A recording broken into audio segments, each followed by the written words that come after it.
Hi, I'm Frank Hartman with the Hartman Law Firm, and I'm a practicing lawyer in Charleston, South Carolina, specializing in auto accidents and personal injury. Today we are going to be discussing Citizens United. This is a seminal Supreme Court case that came down in 2010. It impacted the political process in America in a way such that you and I are being shut out.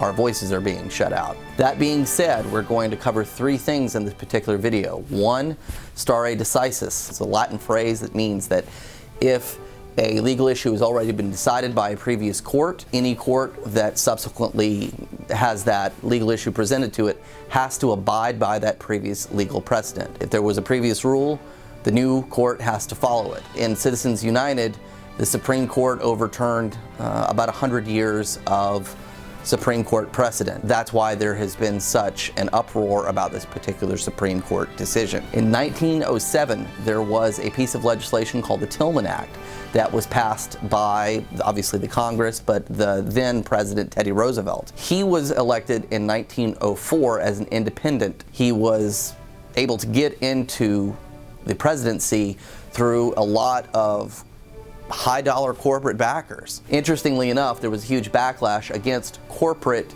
interests affecting the political process. The largest, most outspoken advocate for the reform of that was, in fact, Teddy Roosevelt. What he said, and I'd like to quote him here, was that all contributions by corporations to any political committee of or for any political purpose should be forbidden by law, which was the basic concept of the Tillman Act of 1907. The idea being that they didn't want corporations to be able to affect the political process by pouring a bunch of money into it. That was the settled law for 71 years. This has to do with corporations and how they're treated under the law. It has been widely accepted since the beginning of America that corporations for business purposes in large part have been treated as people under the law. And the question is, with regard to the 10 amendments that we all enjoy as individuals, which one of those are being applied to corporations? With the advent of the 14th Amendment, basically everything had been applied. The only thing that corporations didn't enjoy was the actual protection of the First Amendment, which, as we all know, is the right to free speech. Free speech, political speech specifically, really boils down to money. Money equals TV, equals media presence, equals getting your message out there, or getting your spokesperson or your advocate to say something that benefits you either financially or politically. Up until 1978, corporations didn't have the right to free speech. They didn't enjoy First Amendment protection. With First National Bank of Boston versus Bellotti in 1978, that was when the Supreme Court held that the First Amendment right to make contributions to ballot initiatives was, in fact, something that corporations should enjoy. It was the beginning of PACs, political action committees. It was the beginning of the ability to have corporations start spending money on political initiatives and political people and parties that they thought might support their businesses and ultimately their goal, which in a capitalist society is in large part profit. That was just kind of a bellwether of what was actually to come. In 2010, in a 5-4 vote that was entirely carried by the conservative side, they awarded corporations free speech across the board. There was no longer these restrictions. PACs were essentially eliminated, and corporations were able to spend as much money as they wanted in any election for any person because they are people under the law. Now, the byproduct of that has been there has been a huge influx of cash into the American political process.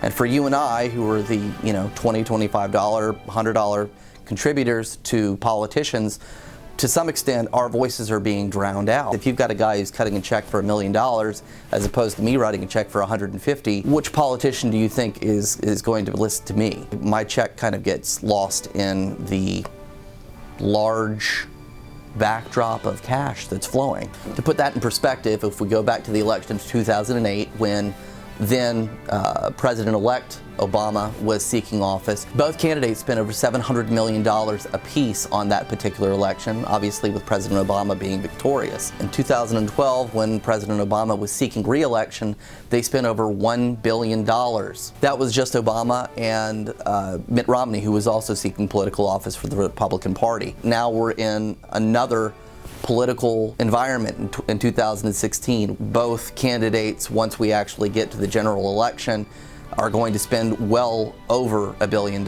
It's going to exceed 2012 by a very large margin. This, in my opinion, is the reason why you're seeing such a push from both the right and the left. You and I, and Americans in general, realizing that the democracy as we know it, this is the last death rattle. We're being excluded from the political process by large corporate moneyed interests, lobbyists. That's why there's such a push from both the Sanders side as well as Donald Trump's side. Both sides, the right and the left, see what's going on. As it stands right now, corporations are dictating policy, and it doesn't matter whether it's a Democrat or a Republican. Corporations are selling and buying the soul of the American democracy as we know it. And that's something that we need to be aware of. It's something that we need to be informed about, and it's something that we need to work against. I'm Frank Hartman with the Hartman Law Firm, and today we discuss Citizens United. If you have any questions regarding an automobile wreck or an injury at all, feel free to give me a call at 843-300-7600 or look me up at thehartmanlawfirm.com. Thank you for watching.